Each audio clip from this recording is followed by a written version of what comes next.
All right, so let's talk about you guys remember this from a little bit ago. We talked about it here on the pod, but there was someone who just did not use their brain at all. And in the college sports realm, Adam, for people who forgot a little bit, a quick refresher, and then what is coming of this?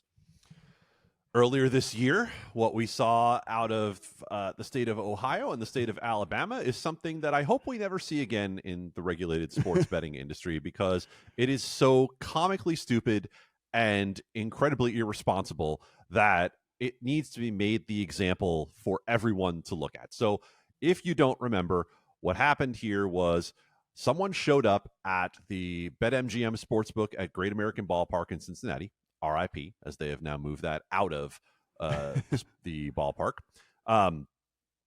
showed up and wanted to get $100,000 down on a college baseball side. Just stop and take that in for a moment. Just try to imagine where on earth in the regulated market you're going to be able to do that. And the details of the story, like the daily handle for all college baseball games for one bet. Seriously. Most, what would you say, Matt? Like maybe a market making book would take 5,000. Like maybe, maybe. Right. But even then, they're probably going to go like, "Oh, somebody knows something." Like, we're moving. We're moving the number on that based on that. But yeah, $100,000 bet on an Alabama LSU baseball game, and what it was this person was, we'll call them an associate of the Alabama baseball coach Brad Bohannon, who had last second scratched the starting pitcher on Friday night for Alabama against one of the best baseball teams in the country in Louisiana State.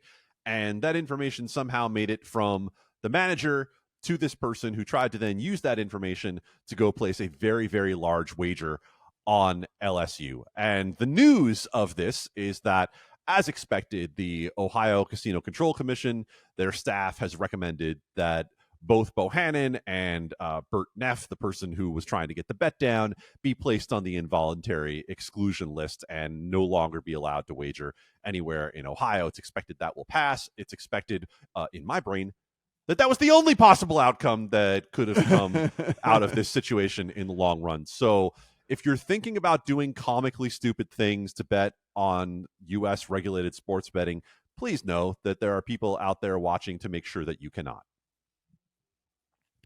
I can only imagine every other coach in the country was just sitting back going, "Look, dude, what in the holy hell were you? What in the holy hell were you thinking? And how in the world did you go from thought to brain to out the mouth to all of the things that ended up happening somewhere along the way?"